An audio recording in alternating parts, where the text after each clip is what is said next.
अस्सलामुअलैकुम अमलिया जायचा इस्तिखारा में खुश आमदीद। उम्मीद करता हूँ आप सब खैरियत से होंगे। अल्लाह पाक सबको अपने हिफ्ज़ ईमान में रखे। अगर कोई मेरा बहन भाई किसी मुसीबत या परेशानी में मुब्तला है तो अल्लाह उसकी परेशानी दूर करे। अगर कोई बीमार है तो अल्लाह उसकी बीमारी दूर करे। आज मैं आपको सूरह यासीन का अमल और नक्श बनाने का सही तरीका बताऊंगा, जो बिल्कुल जायज़ मकासद के लिए मुजरब है।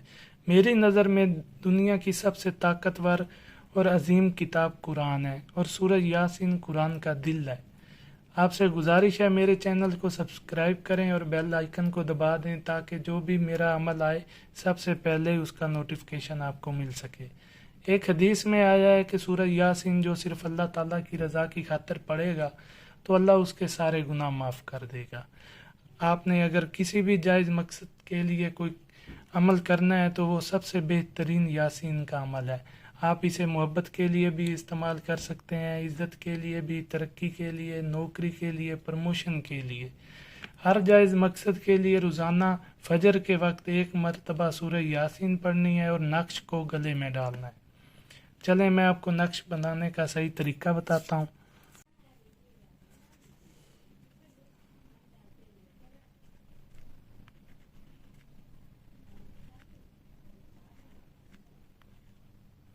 पहला खाना आपने यहाँ से पूरा करना है, इसके बाद एक एक हिस्सा आपने बढ़ाते जाना है। दूसरा यहाँ,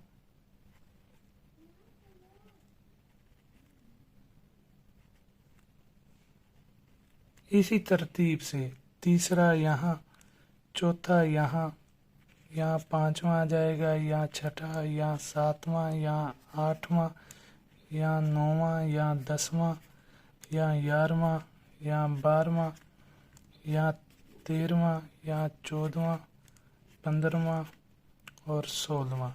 इसी तरतीब से आपने नक्श बनाना है। एक एक अदद आपने आखिर से बढ़ाते जाना है।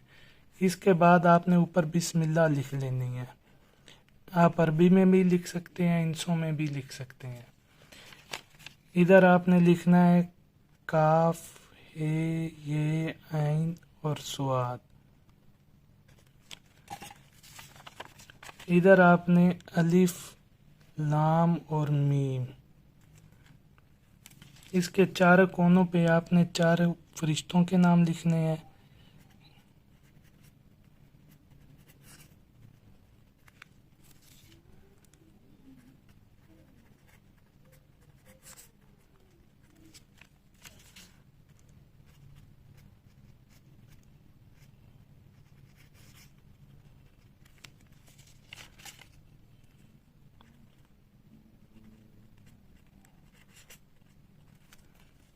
नीचे आपने लिख देना है या इलाही,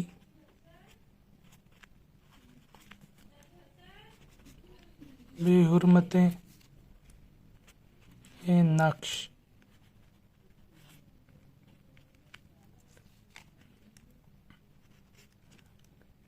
मेरा नीचे मकसद लिख देना है।